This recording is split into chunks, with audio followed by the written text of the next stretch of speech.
Alright, I think I'm finally starting to get invested into this series. Perhaps there is hope. I am looking forward to this, and a lot of the feedback that I got from the visual novel players, they were all saying how this is a very long visual novel. I think some people said that it was even longer than Steins Gate. I'm not positive, could be wrong about that, but they said that they hope that this is going to be too core. I don't believe anything was confirmed yet. I don't think so.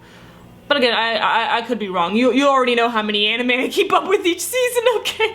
My mind's all jumbled up and stuff like that, but this episode was a very interesting one. First off, we learned that each of the sumo stickers has a different design. And I'm starting to believe that each of these sumo stickers has a camera within them. I know that sounds kind of weird because it's a sticker, but has any of them ever tried to actually, I don't know, touch one of these stickers? Like, not print them out, but like, has anyone actually touched them?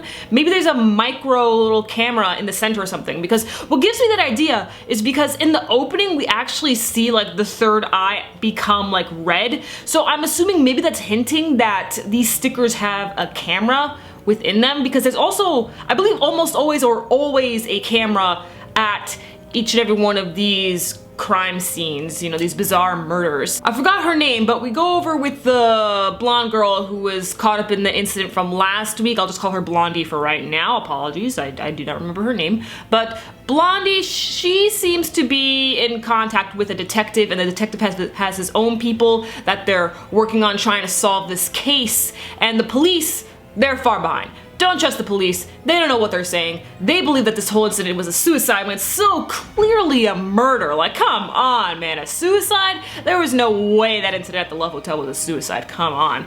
But, so Blondie has been communicating with the detective, and the detective's just all like, listen, you're gonna have to try to, you know, act a little more normal so that people won't suspect you of anything, because people are already, you know, questioning why you're on, you know, release right now instead of still being held and, you know, questioned and detained and stuff like that since you were involved in the incident. But she still refuses to try to act normal, but she continues to talk with the detective, and we learn a few things. One, the guy that she was meeting up with, they do this often. They meet up, they talk, they exchange like super top class information, and apparently he has an ability?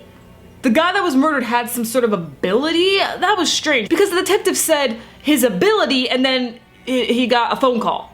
So we don't know what happened there, but there's definitely some supernatural stuff going on here, which is to be expected, honestly, with the semicolon series. We meet Kunosato, I believe that's what her name is. She is a student genius. She's been doing this little news broadcast on the internet every single week, giving people more information on the rebirth of the new gen madness, murders, whatever, and she actually shared the link to everyone about the video that Taku and his crew made about their theory on the whole stickers and the new gen madness and stuff. She also gives out extra information on what she has found, like the video that she found that was played to us in the beginning of the episode. At the end of the episode, we go with Kurisu and her family, and they begin to discuss about like, oh man, the little girl, she's acting just like you when you were a little kid, how you were gonna protect your brother, isn't that sweet?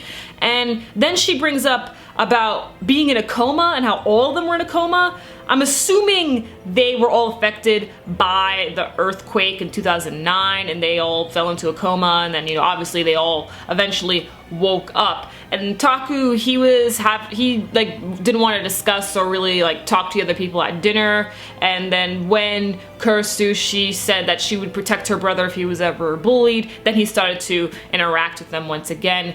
And then Kurisu walks out by herself in the middle of the night. I don't know why she would do this after she heard about all these crazy bizarre murders, but she did it anyway, and what do you know, she got shanked. So it's quite the shocking ending, but I suppose it was to be expected considering that you see each of the girls in the opening about to get murdered.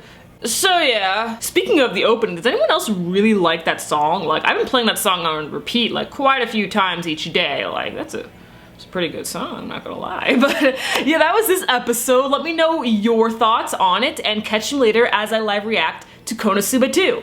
I'm your female otaku, sayonara.